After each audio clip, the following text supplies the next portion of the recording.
Morning, Yew Class. This is Tuesday the 21st of April and I'm ready to give you your next daily challenge. So today is going to be a reading and writing challenge. So first of all, I'm going to show you two pictures and I'd like you to think about what they might have in common. So here we go. So these pictures give you a little bit of a clue about what my two poems are going to be about.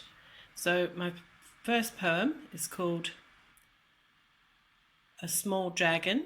My second poem is unusually called The Boat, although it's about a werewolf.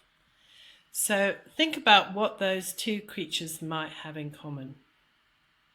That's right, they're mythical creatures. And there's another thing they should have in common. In the poems, their natural habitats are forests. So in The Small Dragon, it refers to the creature being very much like the forest, green like the forest that it comes from.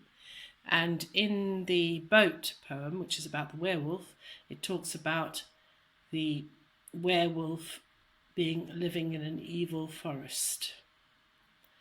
So I hope I've piqued your interest now, and now I'm going to read the two poems. A Small Dragon by Brian Patton. I found a small dragon in the woodshed. I think it must have come from deep inside a forest, because it's damp and green, and leaves are still reflecting in its eyes. I fed it on things, tried grass, the roots of stars, hazelnut and dandelion, but it stared up at me, as if to say, I need foods you can't provide. It made a nest among the coal, not unlike a bird's, but larger. It is out of place here and is quite silent. If you believed in it, I would come, hurrying to your house to let you share my wonder. But I want instead to see if you yourself will pass this way. A Boat by Richard Brautigan. How beautiful was the werewolf in his evil forest. We took him to the carnival.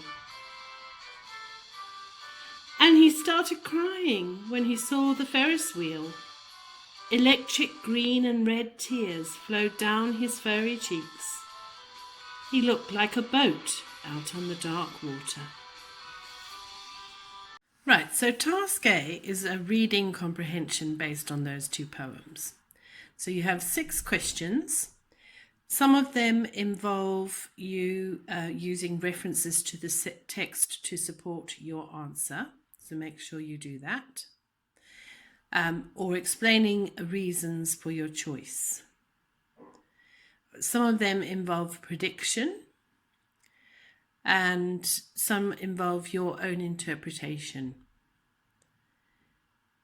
And then the final question, number 6, asks you to list the similarities and differences that you can see between the two poems. By studying the two poems very carefully, if you can point out the similarities and differences and record a comparison table in your book, similar to this one that you see here, or whichever way you would like to show it. Then task B is a change task, and when we do explain, change, create, we always have explain first, then change, and then create. So our change task is for you to brainstorm, first of all, thinking about as many mythical or prehistoric creatures that you can before you decide to choose one. Or if you go straight to choosing one, that's also fine. I would like you to think about possible interesting places that your magical creature might choose to make a nest in our modern world. So, for example, in the Brian Patton poem, the boy or the girl finds the dragon in the woodshed. So you think about, where would you find your mythical creature?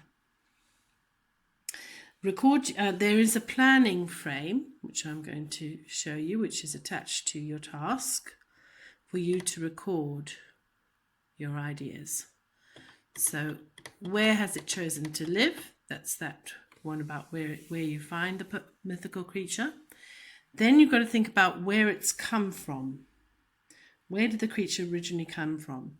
So in our dragon poem, the creature came from a forest. So think about where your creature came from. And then the next part is to think about what it looks like, what it feeds upon, and how did it make itself comfortable. So, for example, in our small dragon poem, it didn't like what the boy or the girl provided. It went and found a nest amongst the coal because that seemed more like home to the dragon. So think about where did your mythical creature end up moving to or finding solace in a new comfortable spot for it. Then after you've done that plan, you're then going to write the poem modelled on the original version of A Small Dragon. So it says to you here that you need to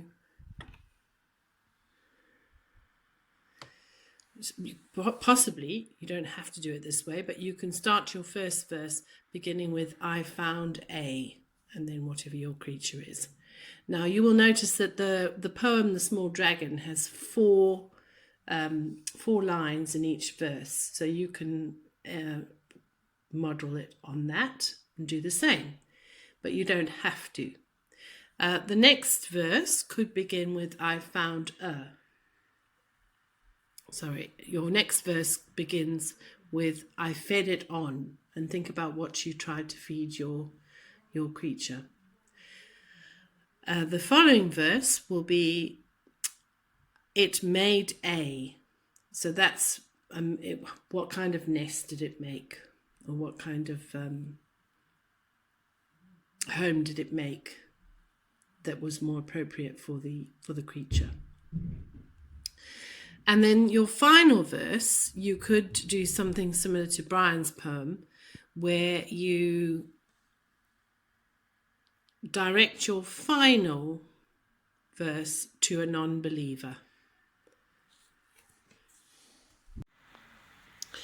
So our task C is our create task, and this will be familiar to you because Vashti Hardy made you do some wonderful story maps for your quest narrative.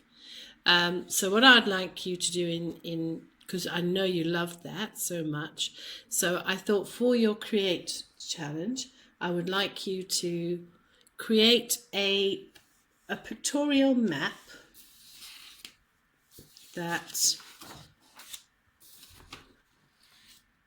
illustrates the journey taken by your magical creature to its new nesting place.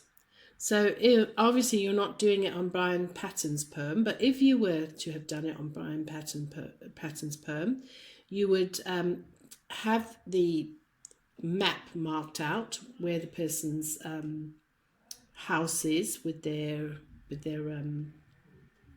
woodshed, but you'd also have a marker locating the forest where the dragon came from, and also perhaps the location of the food items, the roots of stars, hazelnuts and dandelions, and then perhaps the mysterious food item that it would prefer to eat, but the person hasn't actually discovered what that is yet.